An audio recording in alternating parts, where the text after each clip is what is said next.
can't tell what he's doing back there. Okay, go. Yeah, he got kind of halfway somewhere and then decided to stop. Anyway, I pulled him out of a nap. Poor Pie. Poor Pie. I'm sorry. I'm sorry, baby. Let me turn down my drums a little bit here. What's up, witches? Happy hump day. Pie Wacket says hello. Do you say hi, Pie? Over here. Look over here. Say hi. I know you're grumpy. I know I'm grumpy.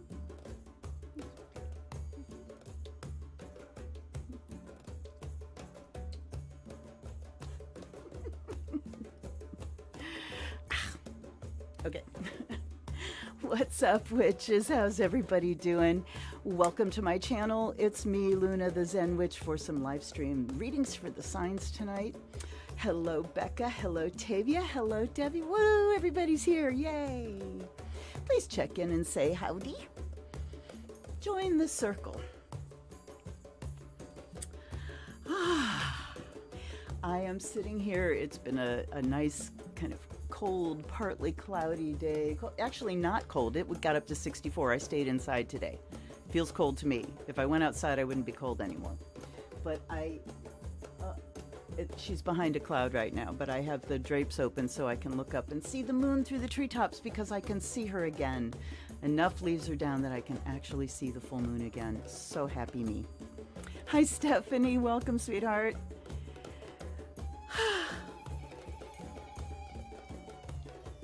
Let's hear it. And tonight I am wearing my second oldest pentagram.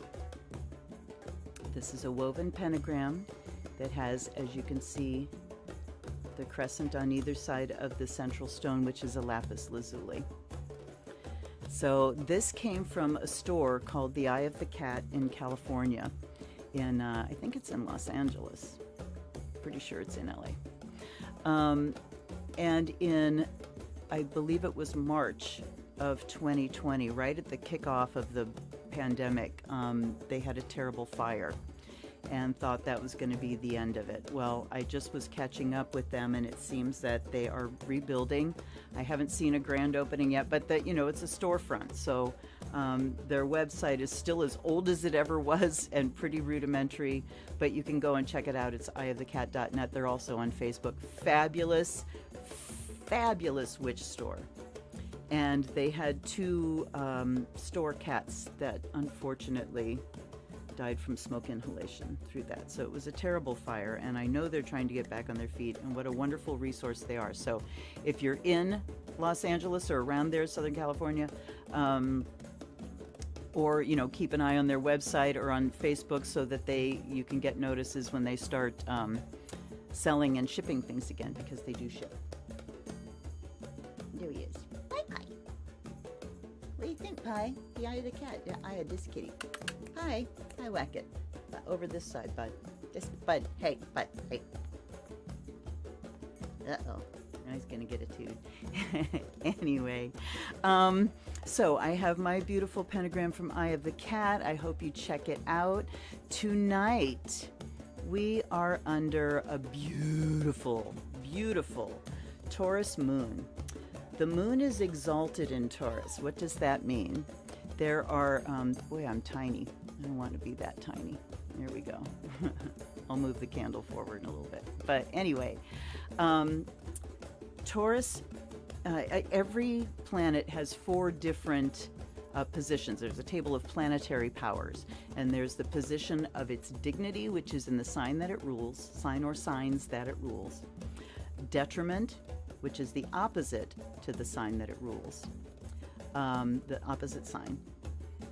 Exaltation, which is a sign, bye Pie, it's ready to go, which is a sign where it, oh, there you are, he's on this side, where it just reaches its full expression, you know, beyond that, even in the signs that it rules, sign that it rules. And then there's the sign of its fall, which is the opposite of the sign of exaltation, and it is the most uncomfortable place where the planet just struggles to express its energies. So, you know, all signs are not equal when you're talking about where planets are sitting. There are 4 key positions to know about them. The moon is exalted in Taurus because the moon is receptive energy. It's attraction and reception and, you know, psychic ability and the emotions and the watery body, like the ocean, the waves going back and forth and everything. And in Cancer, that's what happens. It flows. The emotional, you know, energy flows like this, up and down, ebb and flow. Hello, Marcy. Welcome, darling. And in Taurus, which is an earth sign, that receptivity is still as sensitive and receptive because Taurus is a sign that rules the senses. It's sensuality. It rules the physical body. And the values, and it's, you know, it's earthy, ruled by Venus, and the moon achieves a stability here. In Cancer, it's a cardinal sign and it's reactive, but that's what emotions are, right? We react in the moment to whatever. But the moon in Taurus says, I perceive and receive, but I don't react. I consider and then process things through. It's very stable. So this eclipse tomorrow night is at 27 degrees of Taurus, and I promise I will put up a video tomorrow. It's been one of those weeks. Monday, it's like, I got all kinds of time. Now it's Wednesday, and tomorrow's Thursday. So I will get that video up for you. Did he go? Oh, there you are. I can't move the chair. Huh? He's right there at my feet. All right. So when I was thinking about decks tonight, I was thinking, you know, earthy. I want to do something earthy here. And I had picked out a few, and then my son came home, and now my son kind of bitches because he thinks he's not as psychic as his sister and I are. And he's wrong.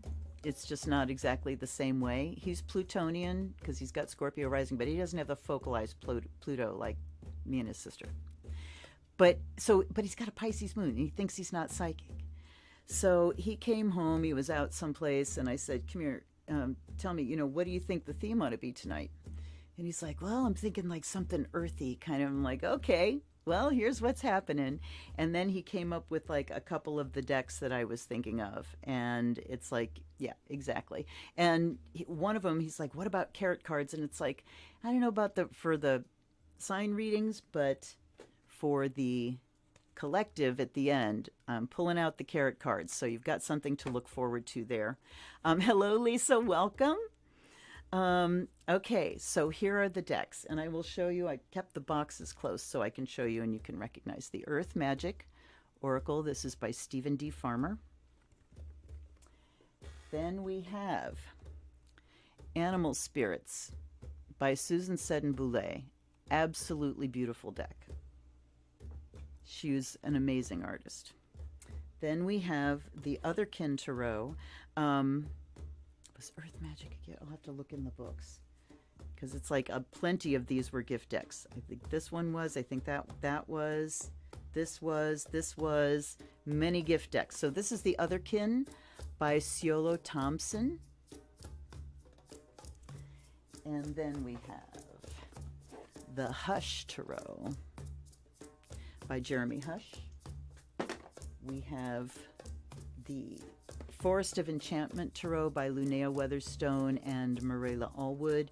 And we have the Spirit Animal Oracle by Colette Baron-Reid and Jena DellaGrottaglia, the artist of many of Colette's works that I had to dig through her books to find out what her name was.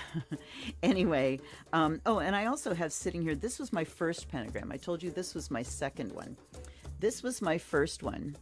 And there was a shop that opened up in my little town in Kent in I think it was in 88 or 87.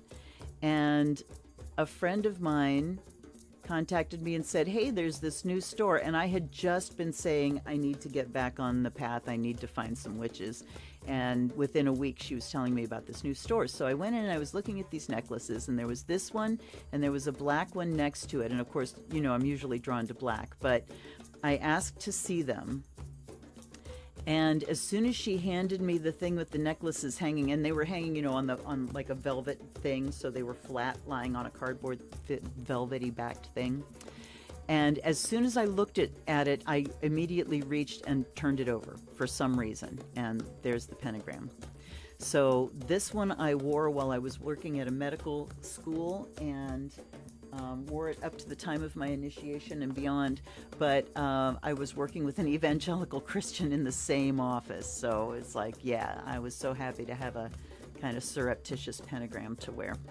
So anyway, enough stories. Let's put our decks aside. And of course, I let them choose what position they wanted to be in. And how I went about that was I took the oldest of these decks, which I do believe was the Forest of Enchantment was the one that came to me first.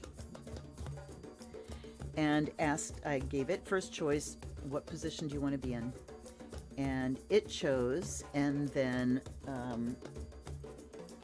I had the decks just sitting over here. Whatever deck was sitting in that particular position, got to pick next. So I lay them out randomly, start with the oldest. Let's pull this down a little bit. Rearrange the furniture. It's the first thing I do when I get into a space. Anybody that has come to help me out, like at setting up Mother Drum or anything, knows I'm terrible. I'm terrible. All right, I'm just, this is what's in the way. I need my oils. Here. Wait, I gotta make it pretty. Pretty enough. I don't care if it's symmetrical. Tonight is so earthy that I'm going to do a little bit of patchouli. And by a little bit of patchouli, I mean a lot of patchouli, because is there any such thing as a little bit of patchouli? And some sandalwood. Good and earthy. All right. I have already smoke cleansed those decks.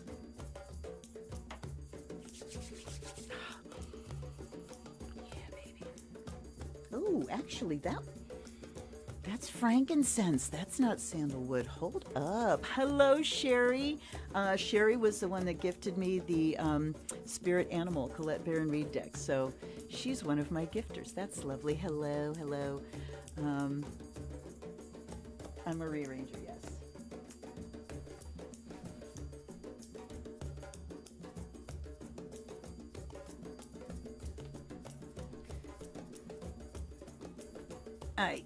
I can't do without my sandalwood, sorry. But now I've got frankincense in there too, which gives everything a big boost. And frankincense is very fiery energy. Okay, good. Now, give the deck some too. Yeah, see, I'm a rearranger of myself too. Anxiety's partly to blame. Chronic pain is more to blame. All right.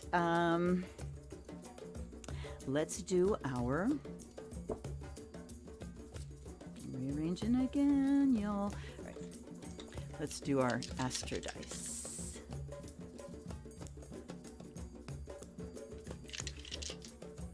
Let's not do our Astrodice. Let's do our let's do our hello, and start by welcoming in our guides and guardians, our allies and ancestors. Thank you, my gang, for being here. Thank you, thank you, thank you. My team that is with me every single day. You know, they're just there. I'm never without them. Let's do a bell.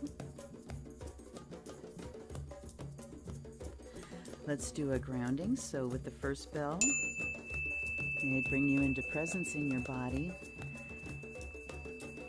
as you put down your roots into the earth so that you can stay anchored. And may the second bell awaken your mind as you reach up to the stars and also down to the collective unconscious, the cosmic well. And then a final bell just to clear the energies and raise the vibration.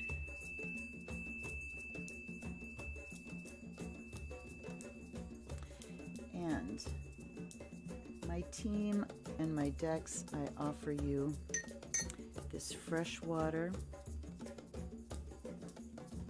and this fire of Azrael.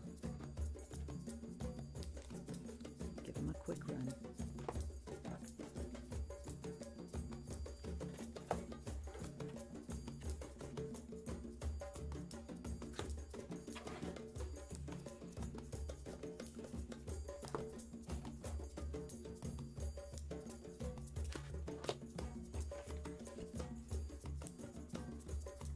All right. Oops. Otherkin is leaping off the deck. Now let's go to our Astrodice. What planetary energy do we need to focus in on this week? And what elemental and modal energies are coming to the fore in what area of our life for the collective to resonate with the most people here? Big, broad view, big picture. Okay, we have Mercury in Taurus. And 10th house. So Mercury, all about communications, all about your mental function. So Mercury in Taurus is about practical thinking. And also about, you know, Mercury is mind, and mind isn't just in the brain. It's not just the logical part. Mind is all through your body. You have mind in your immune system. You have mind in your gut. And Mercury in Taurus here tonight is really calling us to awareness that the mind lives all throughout the body. It lives through all of the senses. This is mind. Feeling the texture of this, that's mind, that's communication going on there, right? The processing of things into your brain, processing of information, the receiving of information, giving and receiving of information is Mercury. So looking at this week communication and looking at our mind-body connection here and the state of health of that mind-body connection. The thoughts that we think can make the body very tense, and they can make it very relaxed. The thoughts that you think can cause your body to have physical reactions. The classic, having been trained in hypnotherapy, the classic is close your eyes for a hot second, and imagine you're holding a lemon in your hand. Beautiful, beautiful, bright yellow lemon. And kind of hold it up to your nose. You can smell it a little bit, kind of fresh. And then you take that lemon and put it on a cutting board in front of you and slice it in half, all right? Hold it up to your nose again and just really smell. See that lemon, see the juice that's inside it. And then I want you to take a nice big bite out of that lemon. Just feel your teeth sink in and feel the juice squirt into your mouth. And the sourness of the lemon just starts to come into your mouth. And it comes back to your ears so sour, but so lemony and fresh. All right. Was your mouth watering? If you did the work, you know it was. My mouth was watering. So, no lemon here at all, but what we do with our mind can bring physical reactions. It affects the body. The body affects the mind as well. You know, if our bodies are feeling bad and we're in pain, it's difficult to think clearly. It's hard to, just think your way through things. It's hard to feel positive if you've been ill or if you've been ill for a long time. So let's look at the mind-body connection this week and how we can make it healthier. That loop, that feedback loop is what that is. And, you know, what does it mean to have a healthier relationship? It means to be aware of the thoughts that are going through your mind and to make sure they're in balance. If you're thinking a lot of negative things, if you're stressed a lot, if you're in a high-powered job, lots of information coming and going, and you're all up in here all day, then you need to do some meditation to come down into your body. And you need to do some meditation that's going to relax your body and bring calming and peaceful and relaxing thoughts to it. healing thoughts. So it's all about the balance, okay, between those two. And then the 10th house is about achievement. Where are we going with this? Where can I expect to get with this? It's the public eye. So think about, you know, what it's, hold on a minute. I think the 10th house is just kind of calling us to level up in those skills of mind-body connection and those skills of meditation. You know, anybody can acknowledge that they're a witch, but witchcraft is a skill. Magic is a skill. And if you practice the basic skills, one of which is meditation, because it trains you into relaxation and focused thinking. You know, the more practice you have with your mind consciously directing your body, is there anything you can't do? Yeah, okay, thought so. So, time to level up with the mind-body connection. Time to get into our sensual bodies and start to communicate much more deeply and healthily. I'm going to put these over here. You can be reminded. And then, where's my other die? There it is. You notice the leaves got a lot browner this week.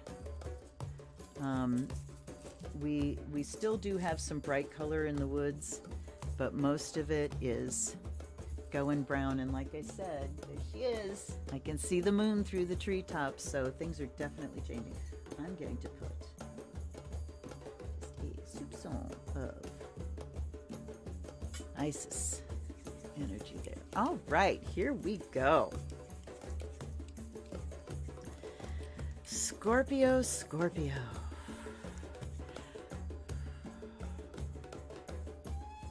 Hold on. There it is. What deck is for Scorpio tonight? Deck number 5. The Forest of Enchantment, which was the first deck that I decided on tonight. And this deck, I edged these in green. That's like the one deck modification I'll do is edging a deck. I'm going to give these a shuffle to wake them up. That kind of a shuffle, and then we'll do this kind of a shuffle. Wake up, wake up, wake up. What message do we have for Scorpio?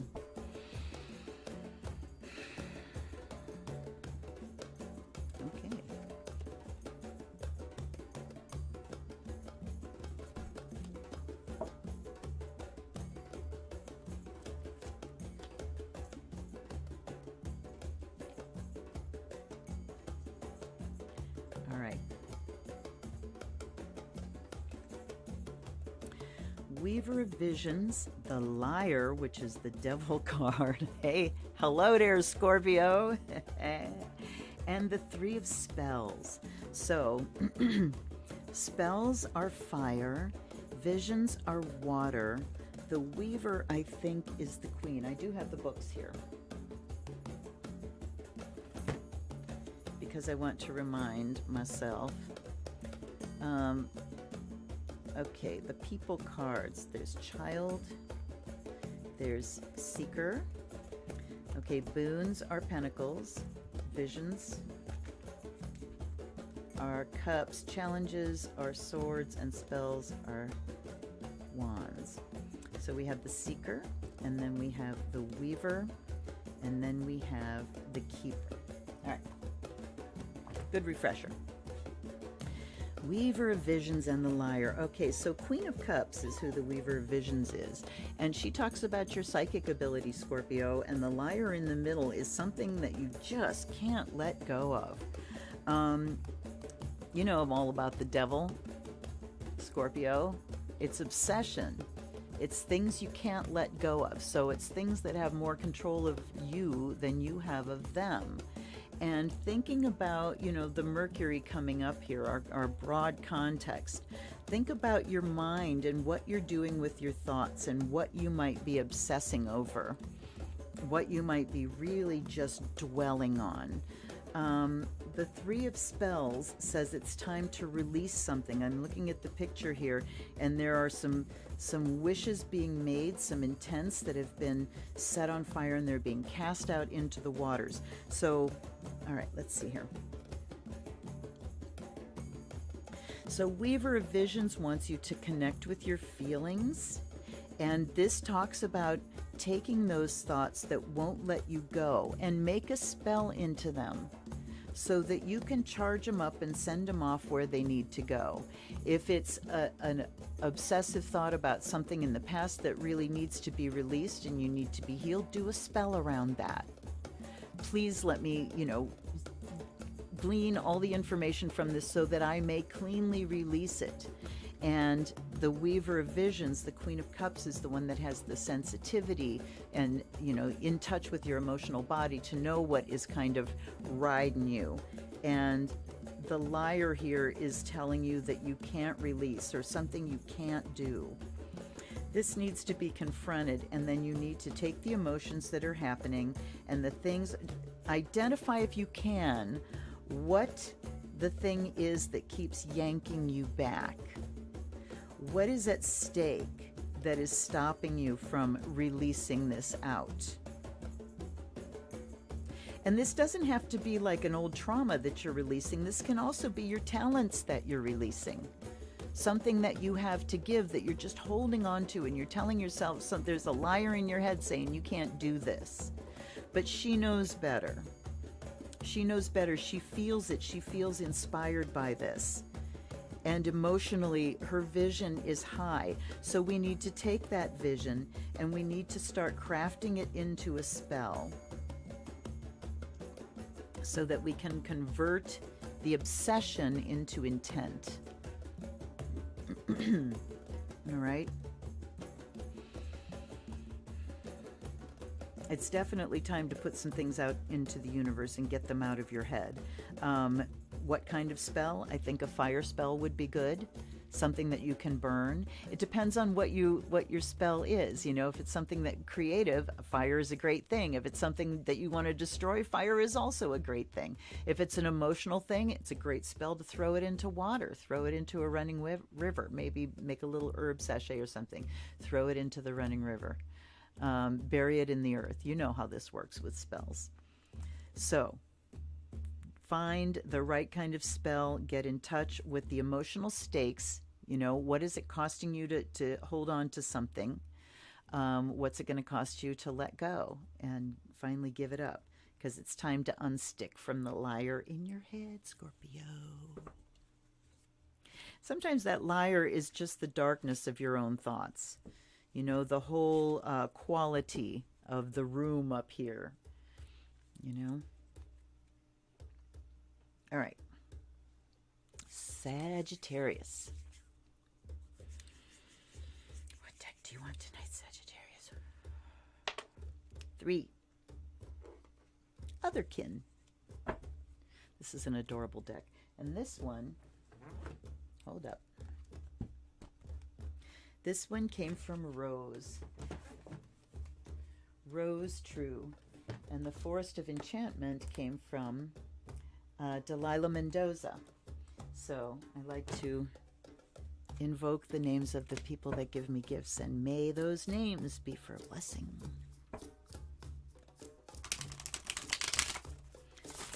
All right. Wake up, wake up, wake up. Wake up and tell me what message you have for Sagittarius tonight. For all the Saggies, Sun, Moon, Rising that are listening. Or if you're very familiar with your chart, okay, there's 1, okay, there's 2. Oh, okay, there's 3. Thank you. So we have the 5 of Cups, the 10 of Pentacles, and the Emperor. Let's see here.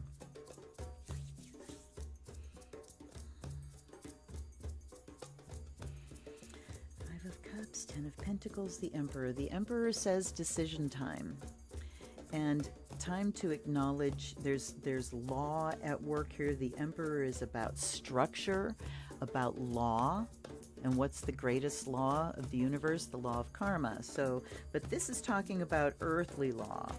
He's talking about earthly law and the fact that we do have to stay within bounds when we live in a society with other people. Okay, 5 of Cups and 10 of Pentacles. It's like there's a lot materially, but not a lot emotionally for you this week, Sagittarius. Sort of feeling at sea emotionally. Feeling like I'm I'm looking at the woman's body with the fish head, and it's like I feel disconnected. My head and body feel disconnected. So going back to our overall reading, our big picture reading, yes, the problem you're having, Sag, is these two things are disconnected. So it's time to get them hooked up again. Sometimes this is how we are in survival mode. I'm just going to be up in my head. I'm going to ignore my body, you know, and knock myself out at night, but just kind of ignore what's going on in my body and just sort of deal with everything in my head. So this is saying it's time to connect them again. The Emperor says there's a price to pay if you don't. Yeah, that's the law coming in here, is the longer we go kind of dissociated like this, the harder it is to get back together again. So there are disappointments. There are things in your body that need you to acknowledge them, Sagittarius. There are emotions that need to be processed through your body. 10 of Pentacles says you got plenty of physical energy to do this. You're not going to hurt yourself by processing your emotions, but we've got to get things hooked up again. And, you know, look at this. Look at the Emperor here. You're the boss of this, Sag.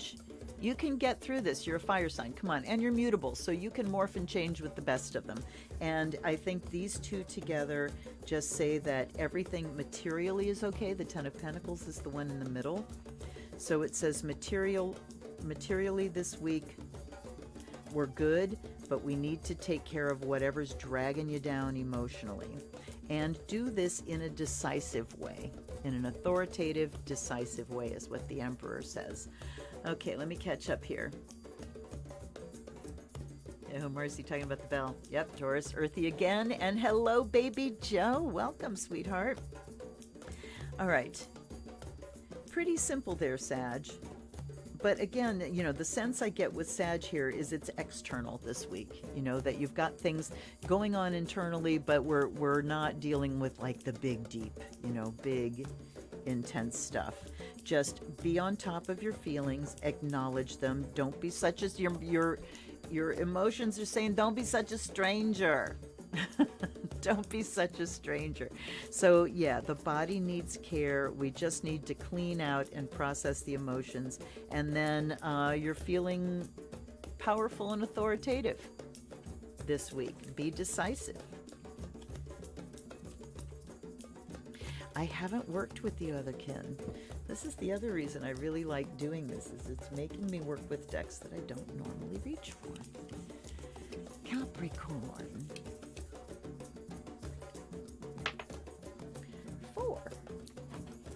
Yay, we got a variety. And I want to say something. Last week, when it was balance and lovers, lovers and balance coming out over and over and over again, it's like club me over the head with it. I'm going, oh wow, that's what, you know. But the overall message, I can't remember who it was, whether it was Marcy saying, I think the overall message here is, and it's like, yes, it is. So I love it when you guys check in and fill in the blanks when I'm not seeing something, or you just have something more to fill in. Please, oh please, give your opinions there. But yeah, the lovers in balance, talking about we just really need to bring our magical practice into balance, our magical practice around love, infusing with love. Okay, Capricorn. We've got the Hermit. Yep, we're on Capricorn. Capricorns aren't really hermity. They're just not social butterflies. Here's number 2. And we have the wheel. So 2 majors. Woohoo. Next one I will cut for.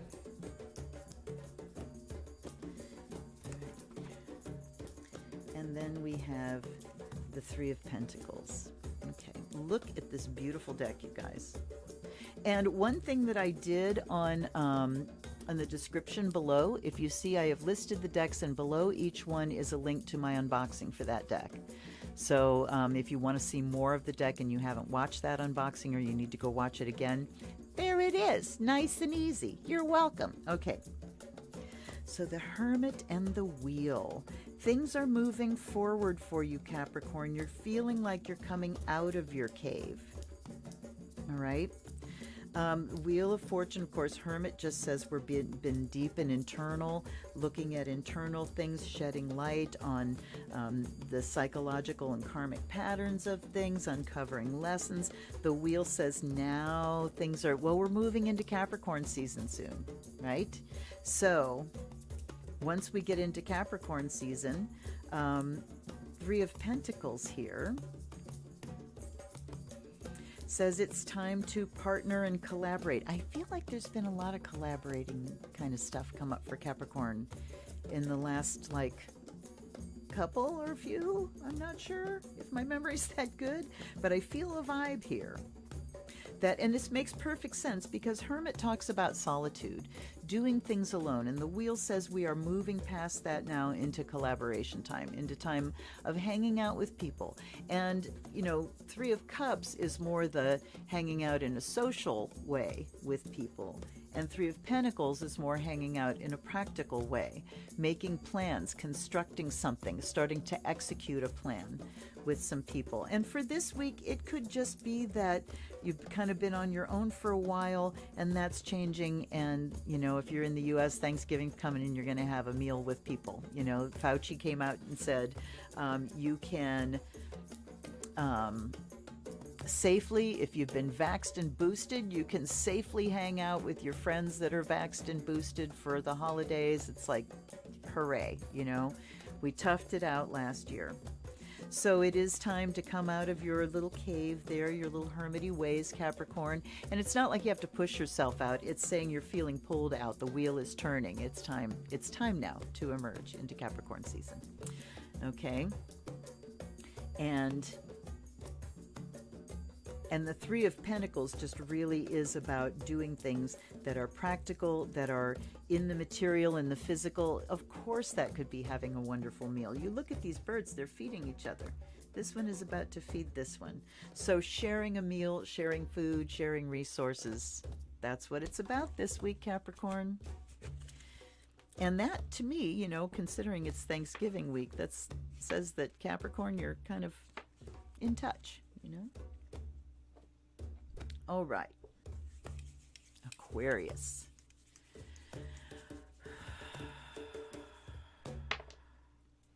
Three, Otherkin again. Haven't seen any patterns yet. You know, sometimes, and what I like about doing 6 decks as well is it makes me think about things way early on and kind of ask the decks what they think about being involved tonight. Do you want to be in on this or not? There was one, I can't remember which one, might have been Hush, might have been Otherkin, that was like the moon, the high priestess, and something else. It was definitely talking about doing psychic readings, and it's like, yes, you definitely want to be involved. And then there was another deck that was just like, bleh. I thought, okay, not you. But when I haven't worked with decks and these decks haven't worked together, perhaps I need to do just a little bit more of a ceremony beforehand so that we have them all together in vibe. All right. Aquarius.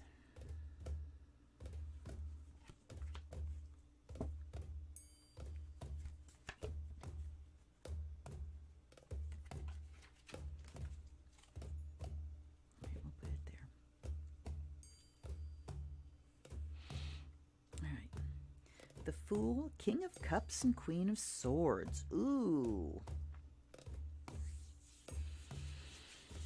Okay, so the Fool, lots of possibilities this week, Aquarius. So many possibilities that we're kind of having trouble zeroing in on them. The Fool, you know, that 0, that's a big empty circle. It says anything's possible. We haven't headed in any direction yet, so everything exists only in the realm of possibility. Let's look at this King of Cups and Queen of Swords. Going for the book, folks. You know how much I love the court cards. All right, we start with Cups. All right. Authority, fairness, clear vision, maturity, intelligence, leadership. And King of Cups also talks about being a master in the emotional realm, which is not saying that you are a master over your emotions. I got in a discussion today in a, somebody asked, what's the difference between an empath and an intuitive? And my answer was, somebody said empaths are just an intuitive that's out of control. And I'm like, whoa, do I ever differ with that? You know? No, no, no. And they were talking about, you know, a real intuitive has sovereignty over their emotions. And I went, uh-oh, that's somebody that's got big trauma, big unprocessed trauma. We don't want to go anywhere near emotions. We master them. So probably a Scorpio too. Anyway, to me, an intuitive, intuition is a function of the intellect. Intuition comes in ideas, specifically. You can talk about intuition in a broader sense, you know, just perception of subtle things being intuition. But I look at intuition as a function of the intellect, and empathy, empathic ability, is a physical function. It is empathic information comes through sensations and emotions, which happen in the body.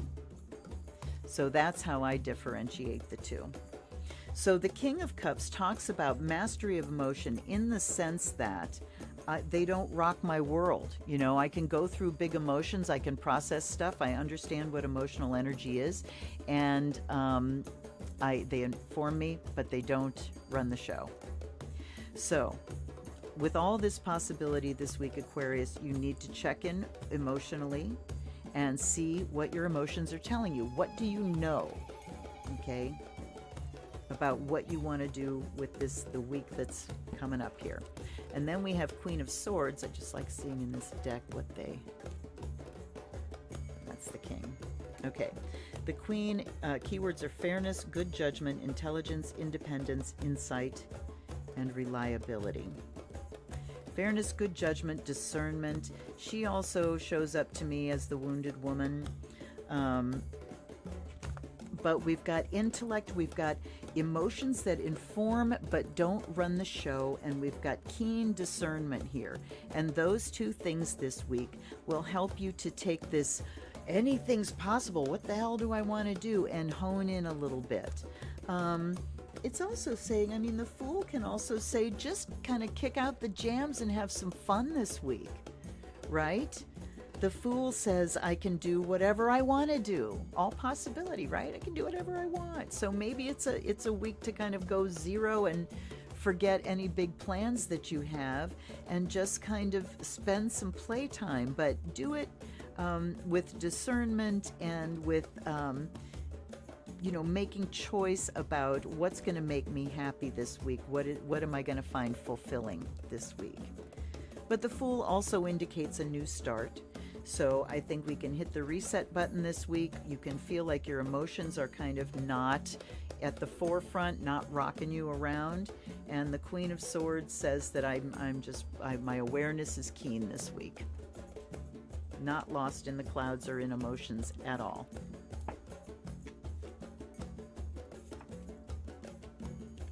Interesting energy from this deck. It's very light. Very light. Okay.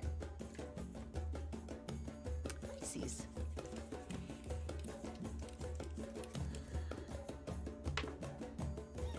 Number 1. That is the Earth Magic Oracle.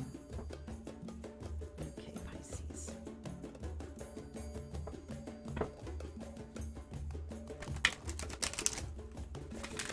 Wakey, wakey. Wakey for Pisces. What message do we have for Pisces this week? Earth Magic Oracle. So yeah, I went for, you know, the earthy decks and animal. Earth and animals. Okay. All right, that's enough.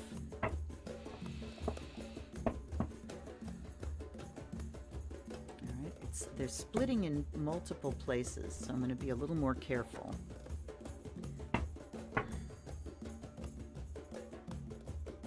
Multiple places again.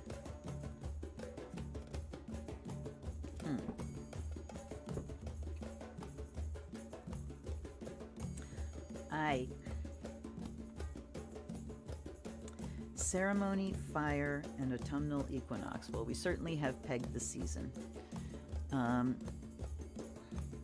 Invocation, passion, release. Okay, this is about spell work too. So your full moon tomorrow night. And you know, if I'm thinking about this full moon eclipse and how we're kind of working with this energy, go back on your reading there and think about, you know, what you want to work on for this full moon. In your ceremony, think about what you want to invoke, Pisces. And I mean, this is just spell work. So I'm going to go with the card that was trying to come out. I did look to see what was coming. And it was lightning, power. Because we have do a formal ritual. Invoke the powers that you need. The deities, the earth spirits, the demons, whatever system you work with. Look at who you want to invoke. Who do you want to call forth? That's what invoke means. Use your voice, bring them in. And then fire, passion is about raising energy around this thing that I want to create and to manifest, filling it with the fire of passion, drumming up that passion inside of you.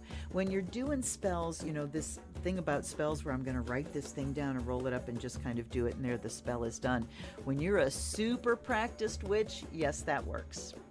When you have the tightest relationship with your guides, yeah, that works, because your gang is there and you got it going on.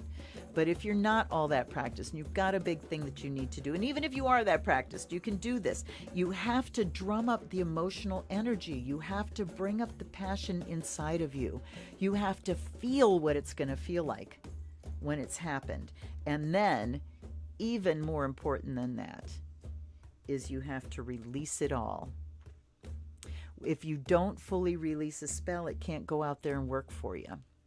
The energy is going to stay stuck and you're going to be frustrated. Why isn't my spell working? So one of the things is kind of like a birthday candle wish. You know, they always say it's bad luck if you tell your wish. If you tell your wish, it won't come true.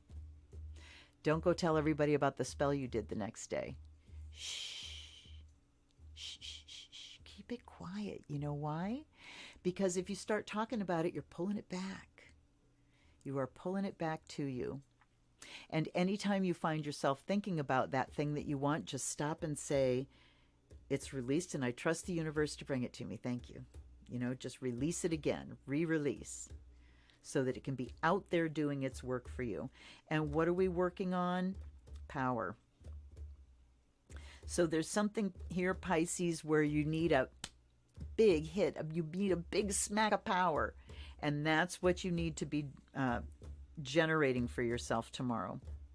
What you want to manifest is going to require a lot of energy. So in your ceremony, let's bring up the passion. Let's connect with the deity. So hook your wagon to that star. Find the energy that's already existent. There's already an entity out there. And what are the gods and goddesses and the demons and all these things that we think are external beings? They're not. What they are is wads of information and energy. You know, people have put this energy forth for so many years. Think about Venus. Thought about Venus, the goddess of love, sensuality, Marilyn Monroe, blah, blah, blah, blah, blah. All the things that people put around Venus. Well, that thought form exists around that name. So when you're invoking a deity, you're bringing all the power that that deity has into your space, where you can tap into it, make it bigger, light it on fire, pow, lightning strike, and release it out into the universe. Big power for you, Pisces. Womp it up. Womp it up. Okay. Baby Joe, I am so glad. So glad. Thank you for that feedback. I really appreciate it. Aries. Boom, number 2. Susan Seddon-Boulet. Yay, we've done everybody except Colette. So I'm glad that and these cards have the meanings on the backs of them, so there's really not a back. Oh, they shuffle so nicely, and the artwork is so exquisite. All right, Aries. Hello.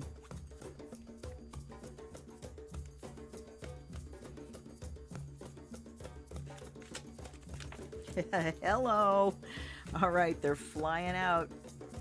So let me look on the backs here. Parrot, love, prophecy, verbosity, and mediation. Swan is transformation, loss of innocence, and beauty. I'm going to turn them over for a second here till I can absorb these keywords. And this one is Heron, life, feminine energy, and renewal. Prophecy, transformation, beauty. All right. With love and beauty and feminine energy happening here, Aries, it's time to tap into the strong feminine side. Strong feminine side. This is talking about prophecy, mediation, verbosity. Something needs to be spoken here.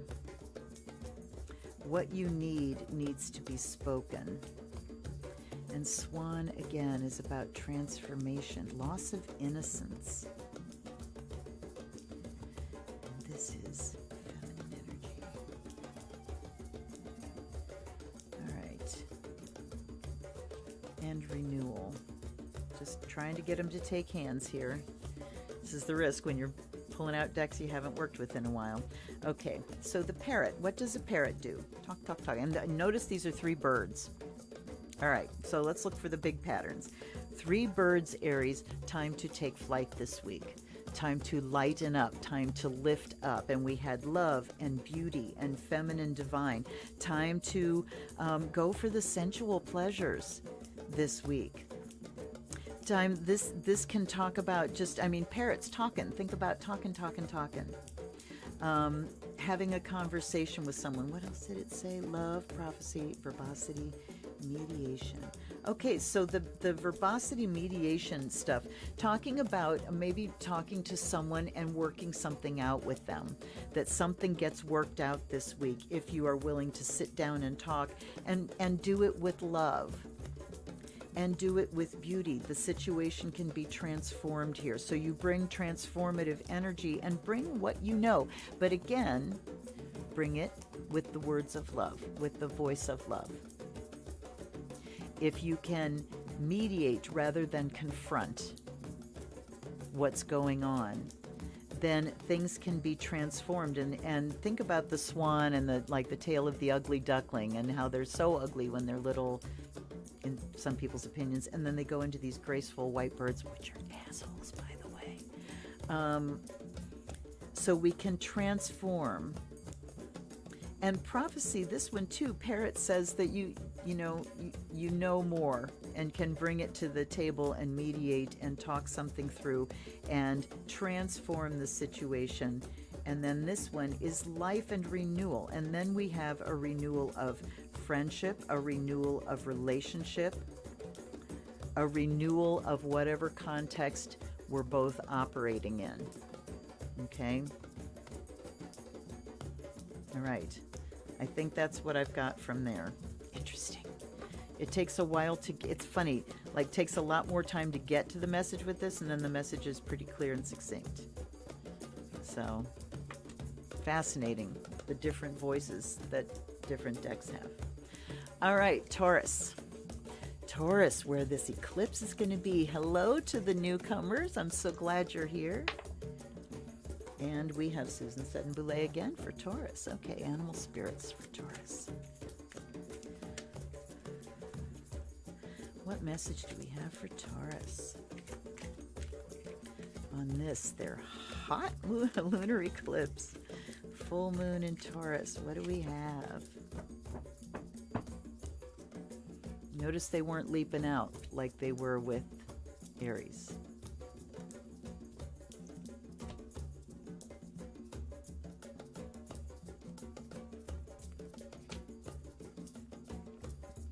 All right, we have snake. We have fox. Oh, it's coyote. Uh-oh. And then we have polar bear. All right, so snake is transformation, healing, sexuality, rebirth. That's a no-brainer. We know what snake is all about. And then coyote. It says transformation, creation, cunning, good fortune. We know coyote is a trickster, right?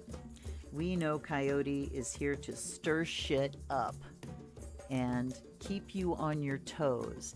And by pissing you off so badly that you just have to start laughing hysterically, coyote comes to transform wherever you're getting stuck, wherever you are getting stuck in just adulthood, getting stuck in this is the way things should be, you know, whenever you're arguing with life, coyote will come in and stir shit up to the ridiculous level until you start laughing at yourself for how damn serious you've been taking things.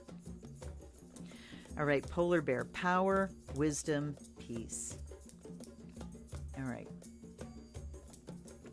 So we get peace on the other side, but there's something here that needs to change this week, Taurus, in a very fundamental way. I mean, think about snakes shedding their skin. That's why we get the, you know, transformation and rebirth images with snake, because they renew themselves and shed their skin.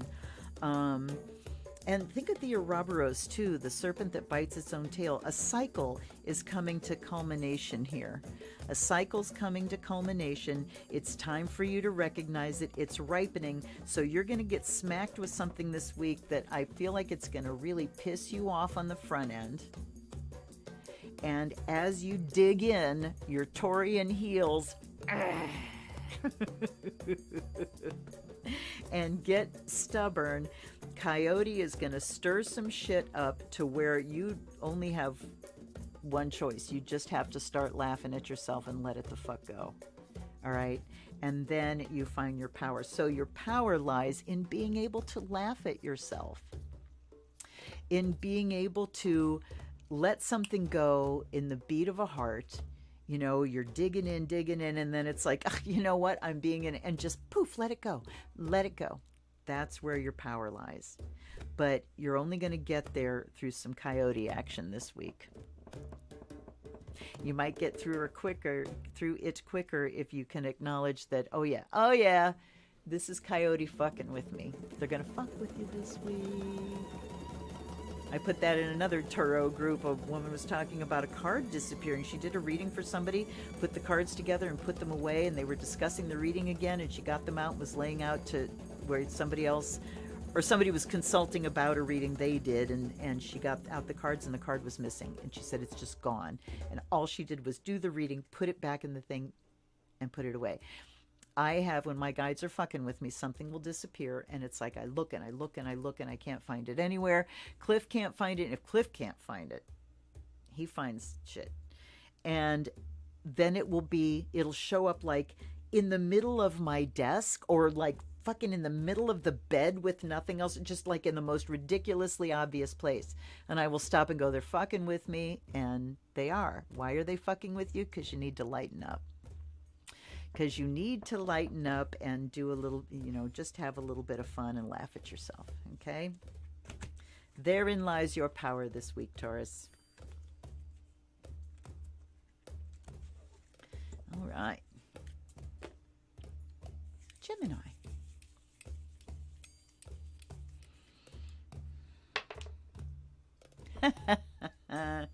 Here's our pattern. Susan Seddon-Boulet, these beautiful animal spirit cards. And this, let me see here.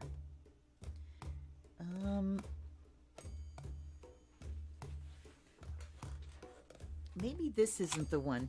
I was gifted the other Susan Seddon-Boulet deck, which is Goddesses. And that's what I'm thinking of, probably. Okay, Gemini. Gemini.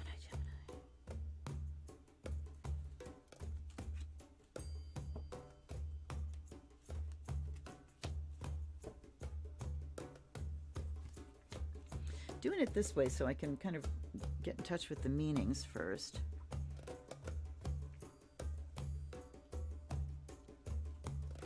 Okay. We have Ram, which is sacrifice, growth, and divine life. We have Dolphin, life, feminine energy, sexuality. Divine life, okay. And then we have Totem, and all it says is guardianship. Although the word totem derives from the Algonquin word totem, meaning my kin, the concept of animal totems is universal in Native American culture and other cultures around the globe. Animals are the guardian or tutelary spirits, and each person and group has an animal totem. Individuals inherit totems at birth. Okay, blah, blah, blah, blah. Power of the totem, talking about invoking the power of guardianship by imitating that animal that is part of your spirit.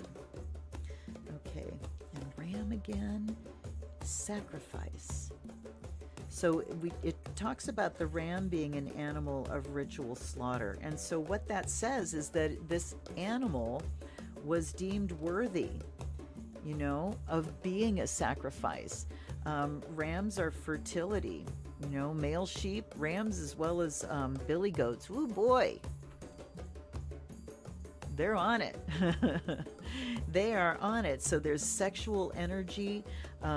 It talks about divine life and sacrifice. Let me put this together here. Dolphin goes this way. Divine feminine. Okay, but talking about the intelligence. Dolphin is talking to me about emotional intelligence. Really being well-versed in empathy, in listening, in kind of keying into somebody else's feelings, in knowing what your own feelings are about, in you know, communicating so in a way that actually gets across feelings. Guardianship. All right, these are not taken hands. All right. Sacrifice, growth, divine life. All right. And where are we? We're on Gemini, right? So talking about something that needs to be sacrificed in order to grow. You got to give something to get something this week, Gemini. It doesn't have to be a giant sacrifice, but just there's an exchange going to happen here. You need to get something in order to give. You need to give something in order to get something that you want. So that's the sacrifice. Know that you have something to offer that is worthy in exchange. And then the dolphin talks about bringing emotional intelligence to this kind of give and take exchange here. The exchange of feelings. How do you feel about this? Here's how I feel about this, and working your way through those waters. Totem talks about bringing, all right, let's see here. Just really being in touch. All right. This one, I don't know, I want to separate this one out. I mean, it talks about protection and guardianship. I'm sorry, you guys. Can you? I feel kind of blind there. Help me out here. What do you think? We've got Ram. Okay, so let's just go with the flow here. Something you've been butting your head against. And I think about Ram, I think about Aries. And what does Aries do? Bam, bam, bam. Hey, I didn't get through the wall the first 3 times. Let's do it again. Bam, okay? So it's talking about really butting heads with someone, and that's where the dolphin, look at how they're looking at each other. The dolphin talks about bringing emotional intelligence, gentleness to the situation so that you can glide through these emotional waters. You can glide through rather than pounding your head against it. This is it. Here's the message.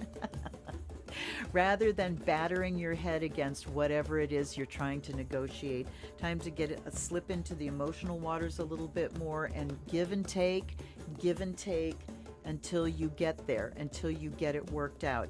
The totem here says that there's you're protected, you're guarded, and you have talents to draw on inside you. So think about the animal spirits that you do connect with and how you can bring their energies into your body in order to work through this thing that you're just, you feel like there's a big obstacle in front of you, you're beating your head against it, but that's not the way it really is. When you just kind of decide to give and take and, go more into the emotional territory, which Geminis aren't that fond of, then you get back to that Gemini, morphing and going around things. So look at the animals that you consider sacred and look at how they can bring their energies to help you with this week. And in your full moon circle, you can look at embodying those energies, do a little bit of shape shifting. Okay? Best I got, Gemini.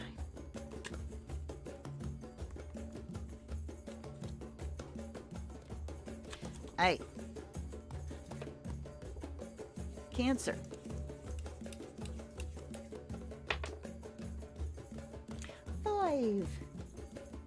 That was a nice little spin, wasn't it? Forest of Enchantment for Cancer. Right.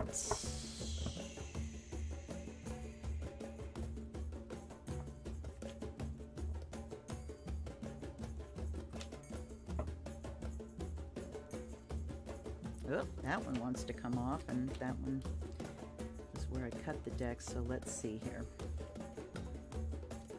I'm going to put her up here. I already cut the deck and he wanted to come, and I'm putting him over here because this is a major, this is a court. You know where my preference lies. Okay. So,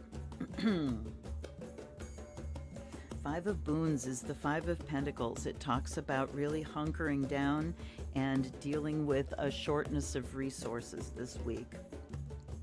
The Weaver of Boons, though, look at this. She says, we can make something out of this. We can make things grow. We can get more out of what we have than it would appear.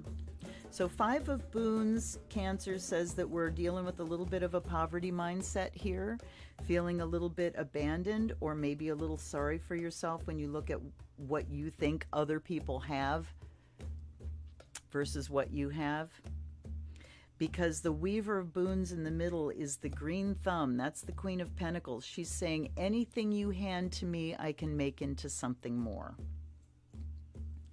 So they have just a little bit here, but look, there's an open door with a light.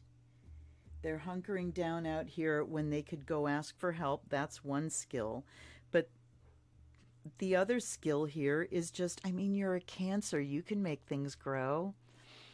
You can be incredibly resourceful. Cancer, as a domestic person, as someone who's very home-centered and whose security centers around the home, I'm looking at like these two here.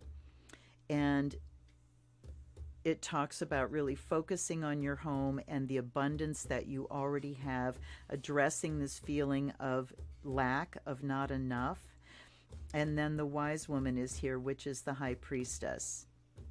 So, bringing in High Priestess energy this full moon, doing the magic, tapping into that deep knowing, and doing some readings for yourself, pulling out the secrets that you need in order to shift from the poverty mindset into not just the abundance mindset. That would be the Empress card. God, why are there N's in everything tonight? So the abundance mindset is the Empress card. The Queen of Pentacles is practical. It's the skill, the practical skill to make the most out of things.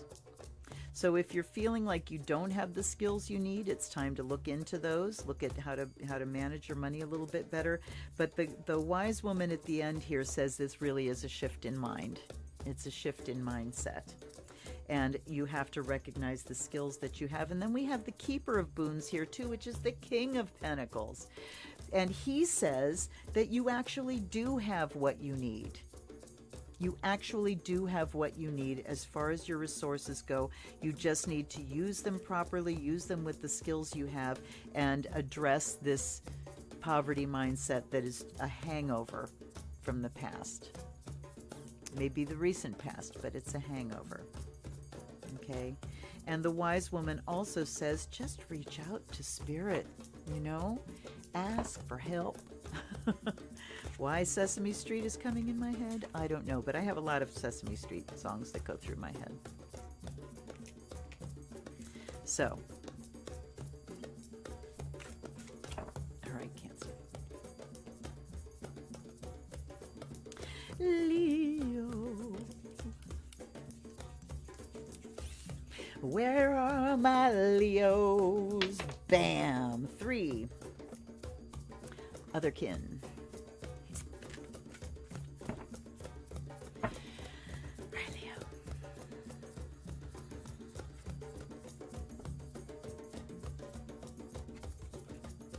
Okay. Falling off the top of the deck. Did I bake?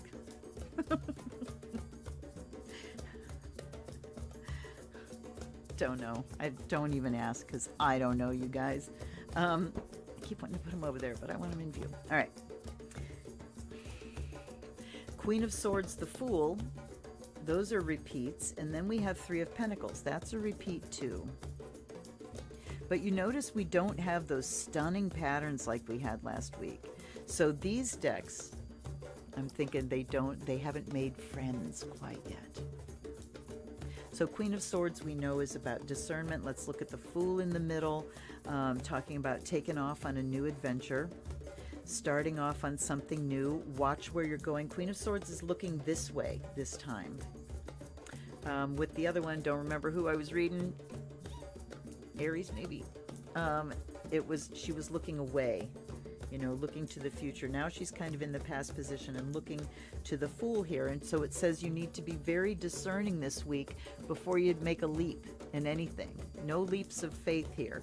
That you need to fully have your logical mind engaged when you have things coming up. This is time, I would say, not to go on just guts and intuition. Although Queen of Swords is intuition too. Like I was saying, intuition is a function of the intellect. It's ideas that come in. So by all means, reach out for those ideas, but be discerning when they come in. You know, run them up the flagpole. Throw them against the wall. Just look at them with your logical mind, your discerning mind, and say, does this make sense for me right now? Does this make the most sense? Because the Fool says you might be prone to leaping into the void without due consideration. All right? Lots of things are possible, and you want to be able to focus in on the possibility that you're after. And then 3 of Pentacles, there's that cooperation and collaboration again. So there's something coming up this week where you're going to be working with somebody else. It could be making Thanksgiving dinner together, who knows? But certainly something that you're going to be collaborating on. Don't just leap into the void. You know, make sure that you negotiate things out. Make sure that you say everything that needs to be said. I think is what's happening here. When you're talking with other people, just leave nothing assumed. Leave nothing to assumption. Be discerning, and, you know, anything is possible. You can have that great feeling of inspiration and, ooh, off we go on a new adventure. But as you go, make sure everything is very clearly seen and decided on and communicated. Okay? That's what I got for you. Is that Leo? Leo. Yeah, okay. Now I have to think of what they mean for me. All right. All right, that makes sense. Cool. See, I'm reading the cards, but I'm not thinking about how they pertain to me in the moment. All right, Virgo. Ooh, 3 again, Otherkin. So Otherkin has been the star deck tonight. And there we go, 1, 2, 3. Virgo, Virgo. Why do I repeat? Sorry, that's annoying. 10 of Cups, 6 of Pentacles, and the Empress. And thank you for giving me majors in these things here. 10 of Cups, 6 of Pentacles. All right. So we have emotional fulfillment and past stuff coming up as well. The 10 of Cups, no wait, 6 of Pentacles is about charity. The 6 of Cups is about memory. So this is talking about abundance, receiving, gratefully receiving. And the 10 of Cups is that emotional fulfillment, partnership, and then some family. So there's the potential here, Virgo, for you to actually have a wonderful time getting together with family if you are in this country and you're celebrating a holiday this week. If you're not, actually, Thanksgiving comes after next week's readings, so whatever. Whatever. The run up to Thanksgiving. But for your full moon, emotional fulfillment, being in receptive mode because there are gifts coming in. And the Empress is that abundance mindset. So Virgo, holy moly, you got something paying off this week. This is definitely paying off. You've put in the work to invest in things in a positive way, invest yourself emotionally in an outcome. And 6 of Pentacles, right in the middle, is be open to receiving. It talks about charity, so we think about giving, you know, and that's a potential too, that you have a lot of abundance. You're feeling it right now emotionally, so why don't you share some of what you have? The Empress says there's plenty for everybody. So, okay, Virgo, you can definitely be in receiving mode, but what would it be like this week if you thought about, what do I have to give? What can I give to someone, just someone that I know that needs, or maybe just a lot of anonymous someones by donating your old clothing, you know, and helping other people make a living, helping other people get what they need for an affordable, you know, helping increase the abundance. This is about, the Empress is about increasing abundance. And on the one hand, you're open to receive. This 10 of Cups, I'll tell you what this is bringing up for me. When I do my perfect parking space thing, and I'm in the car and I'm going to the store and it's like, where's my perfect parking space? There's a feeling that I have to generate. And if I feel that feeling, I know it's going to be there. Now that could be something I'm receiving, or it could be something I'm generating that brings the parking space open. I don't know. It's a wheel, right? It's all part of the same thing. But it's just this feeling of joyous satisfaction, joyous anticipation. That's you this week, Virgo, and being in the mindset of abundance and receiving. You understand without a doubt that there's plenty for everyone, and this week can be very, very satisfying for you, Virgo. Satisfying and abundant. Open your hands and gratefully receive from this Taurus eclipse. All right. Libra, last one. Ah, 1. This is at the very edge of the table, almost off. So Colette Baron-Reid deck did not come up at all tonight. Sorry, honey, next time. Libra.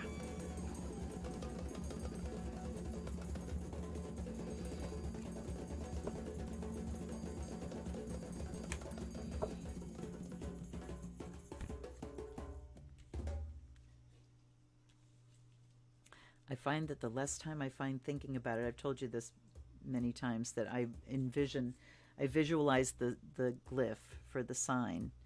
And I'm not trying to feel like where in the deck is. No, I just get out of the way and split it. Okay. So we have stone people, tsunami, and desert. Ooh. Vigilance, wake-up call, vision quest.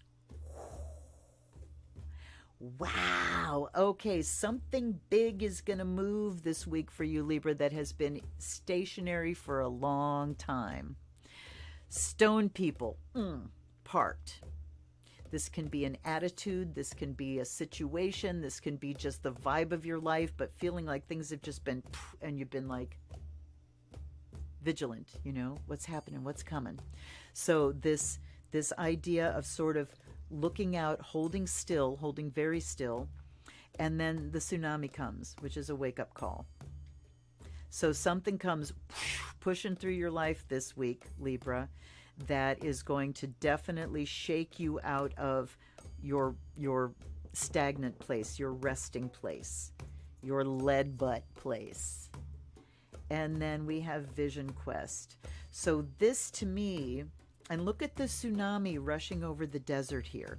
That's what I'm seeing, is a place where you have felt just dried up, is going to get some welcome hydration. It's going to be a little bit forceful. You can get pushed into a place. Vision Quest talks about really tuning in, you know, to what Spirit has to say to you. So the wake-up call comes, and then you need to sit right down and say, okay, what is it I need to know right now? And put yourself in the position of absolutely trusting whatever tool you pick up to bring you that information. Put yourself in that trusting place, you know, not the layout cards and go, yeah, I don't know about those, and then you do it again. No, trusting. Build up, asking the question, connecting with that deck, investing the emotions in it, just like doing a spell. And then really, really looking at the information that comes. So, lots of movement this week, Libra. Lots of movement. It's like 0 to 60 in 3.5 seconds, because you're going to be riding the tsunami. Of course, that can mean emotional because it's water. But it certainly is going to bust your doldrums, shall we say. Not your kneecaps. To bust your kneecaps, ooh, wop-dee-doo, wop-dee-doo. If you haven't heard that, it's a group called Pamplemousse. Spelled not pamplemousse, like French, it's spelled pamplemousse. And definitely good song. But you're going to bust your doldrums. And Spirit is standing there going, time to ask. Time to ask, time to reach out and bring a vision in. So you can prepare yourself, stone people here, you can prepare yourself by kind of getting used to getting prepped, getting ready to move. All right, big stuff moving. All right, good. I'm glad. Let's see, glad, Tavia. All righty. Cancer, High Priestess Moon, emotions all in synchronicity. Yes. Snakes gliding smoothly. Yes. I am glad, Baby Joe, they are hitting for you. Becca Rising. And yes, I welcome the shift too. I'm definitely feeling a shift. It is very, very welcome. All right. I'm pulling out the carrot cards, folks. I got to get my little page out too. Unfortunately, I'm not going to go digging for my bigger page, so I might have to use my little magnifier to see things, because I haven't worked with these in a while either. And now these are that kind of predictive. You know, they're like a Lenormand deck. These things are so on the money. So on the money. All right, what do we want to ask?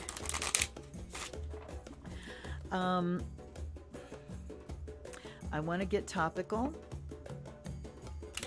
Since our theme is Earth tonight, why don't we talk about the outcome from the COP Summit? COP 20, what was it, 25, 26, 27? I can't remember the number. But outcomes of the Climate Summit, that's what I'm going to ask about. So I would like to know, where are things going to go after this Climate Summit? Whoops, I knocked it. There. Are we going to get somewhere? Are we going to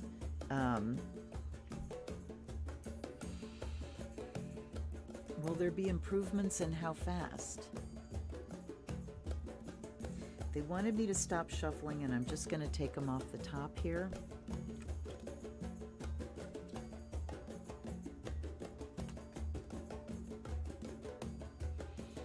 So we have ears, which talks about alertness. The double carrot. Footprints in the snow is the past.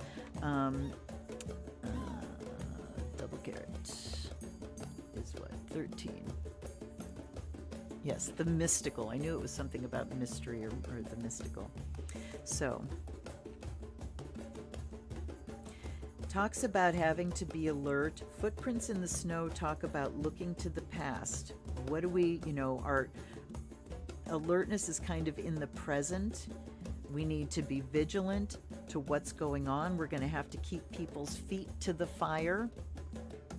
Not sure what the mystical is talking about, but we'll move on. And footprints in the snow is talking about our past coming to haunt us. And it almost looks like the footprints are heading back this way. So our past is certainly going to be haunting us for quite a while. We have to remain vigilant. And the mystical in the middle here, the double carat, is talking about magic, working magic. The prayer circles that we do, and talking about sending healing energy out to the earth. Do it every day when you do your devotion. Send out that energy. The mystical is coming up front and center here, saying that we've got to pull spirit back in. We have to remember, once we start acknowledging that the earth is a goddess again, that the earth is alive and conscious. She's a conscious being, and you look at how she is responding to climate change. She's the warming of the planet is doing things like slowing down the Gulf Stream, and what it's causing with the icebergs like breaking off and the ice shelves and everything coming into the ocean. The oceans are starting to cool, and this can be the triggering of an ice age. She's an intelligent being. She's trying to cool herself back down. She will try to regain equilibrium. Think about your own body.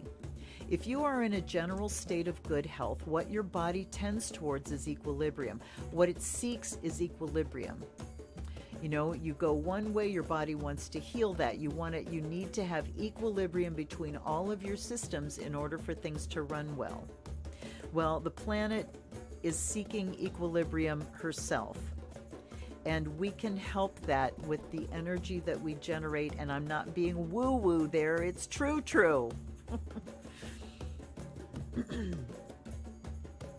So between the alertness and the mystical, we have butterfly, which I do believe is mystery. So, yes, mystery. So we have mystery and the mystical. That told me right there that was not a mistake. The mystery one coming up said, yeah, the double carat was not a mistake. The message really is that we need to bring the mystical in as well. The butterfly here, all right. So what is mystery? Mystery to me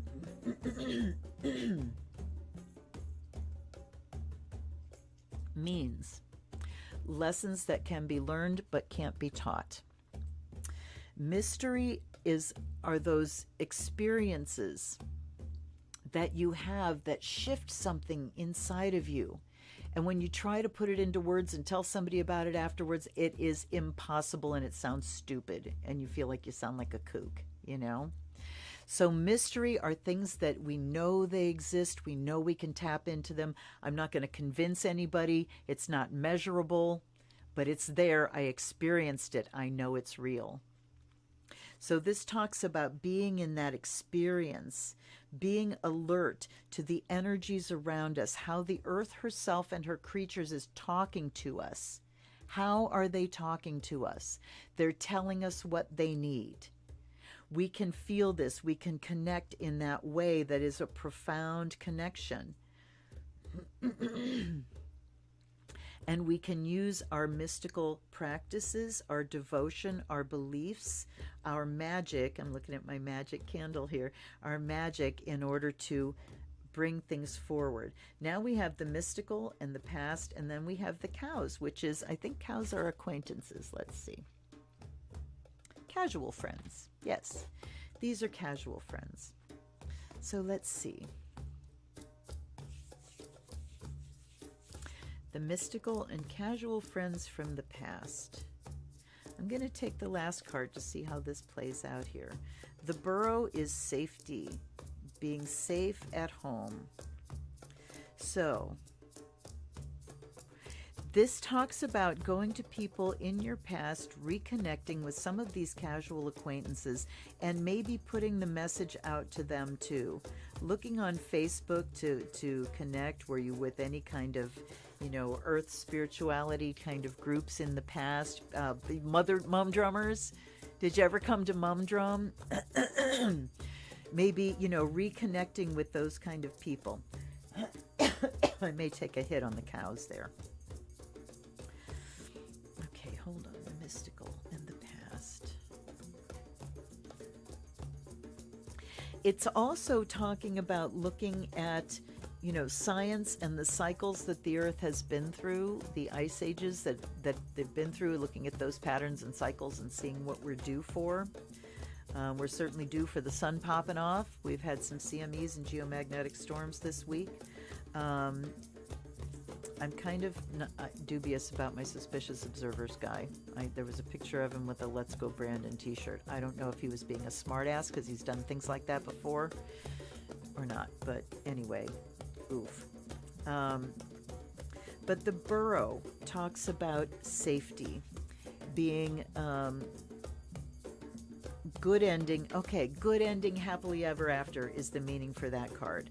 So it's saying that if we do really connect ourselves to the planet and the energies, if we put our antennae up and connect to those energies that are trying to speak to us, allow ourselves to have those just mind-stopping experiences in nature, whatever season you're in.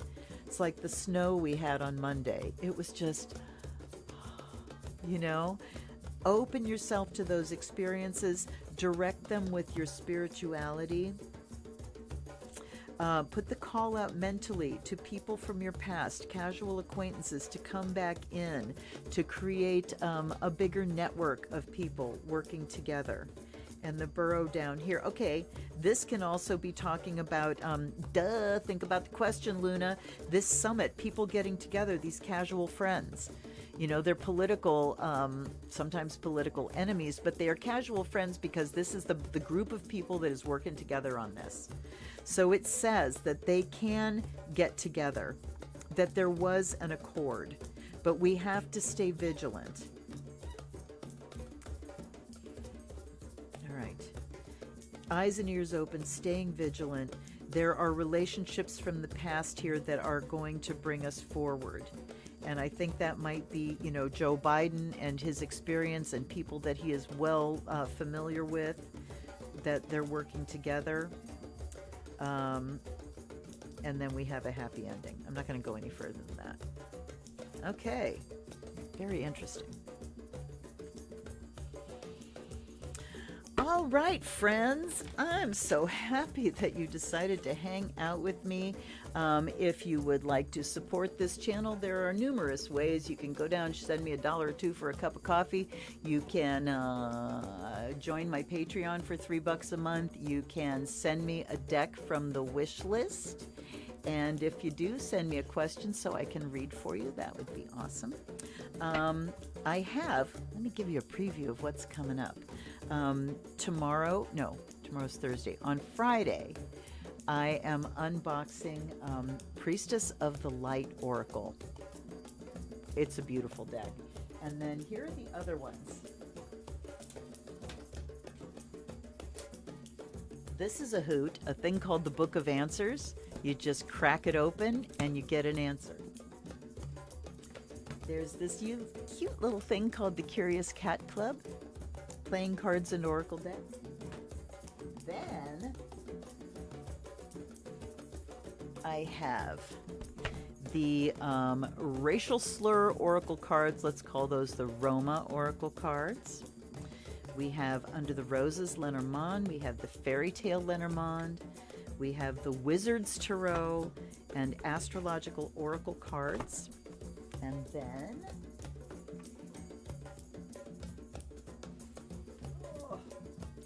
we have the Goetia Tarot in Darkness, sorry. We have the Spirit Song Tarot by Paulina Cassidy. We have the way Jodorowsky explained tarot to his cat. we have the transparent tarot. I'm not done yet. We have the deck of character, which I will unbox for you, even though I don't have a bought copy. We have the Flower Speaks, a gift deck. This and the Roma Oracle cards were a gift from my dear friend Samantha.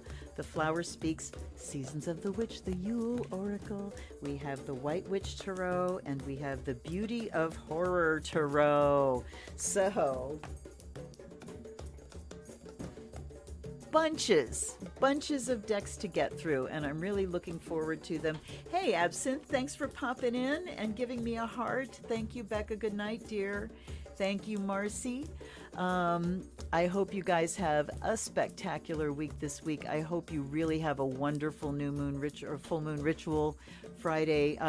The full moon is at like 12:30 something Friday afternoon. It is at no, wait a minute. Wait. 3:57 a.m. So tomorrow night, really, Thursday, is when you want to do full moon if you want to catch it on the waxing side. Still 24 hours either side of the full moon is still the full moon. You know, you can kind of consider it still in the sky. But for me, I like to catch it, you know, until it hits that point, and then it's waning after that. The strongest energy is going to be on the run up and at the time of the full moon. Best ritual. But are you going to be up at 4 o'clock in the morning Friday morning? I doubt it. So Thursday night it is, or Friday night. I hope you guys have an excellent week, and I will see you probably not this weekend, but certainly next week for try that again. Friday for an unboxing, probably Monday for another unboxing, Wednesday for live streams, occasional live streams on weekends. Mwah. You know where to find me. I'll see you next time, you guys. Thanks for being here. Blessed be.